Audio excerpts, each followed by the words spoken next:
As we mentioned earlier in the show, this year marks the centennial of Leonard Bernstein, the homegrown composer who gave us fresh American music, Broadway classics, and a hefty measure of personality. Arts editor Jared Bowen has more. Measure by measure, Leonard Bernstein not only scaled the peaks of American classical music, he helped build them. When Bernstein was born 100 years ago in Lawrence, Massachusetts, classical music in America was largely designed, delivered, and dictated by Europeans.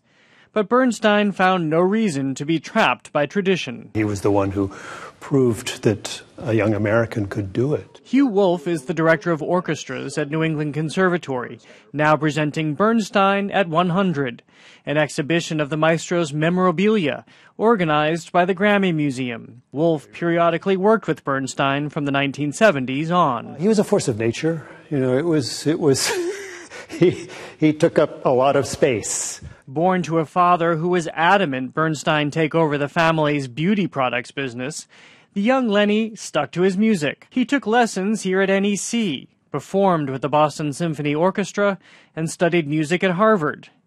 But it was at the New York Philharmonic in 1943 when Bernstein got his big break.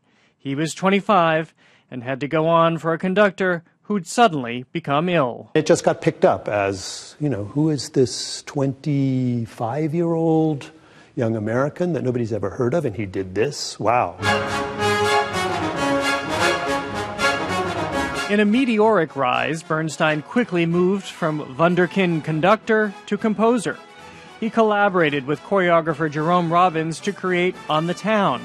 With his Hollywood looks, Bernstein went to Hollywood, writing the music for On the Waterfront and then West Side Story just a few years later. He basically wanted to meet everybody in the world and hear their stories, and he was so curious about everybody he met. Alexander Bernstein is one of the conductor's 3 children. He says his father, who bounded through concert halls with seemingly infinite energy, was much the same offstage as he was on. It was genuine. Sometimes he would bring it home a little too much. He would come back from a great tour, for instance, you know, ovations, and think that we were all going to be equally, laudatory. Bernstein was renowned for his tireless work ethic, even at the end of his life. But he also lived as hard as he worked. Years of alcohol, drugs, incessant smoking, and partying eventually took their toll.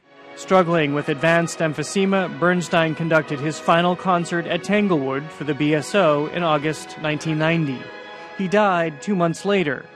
In the end, despite his ill health and late-in-life misgivings about celebrity, for Leonard Bernstein, it was the music that still mattered.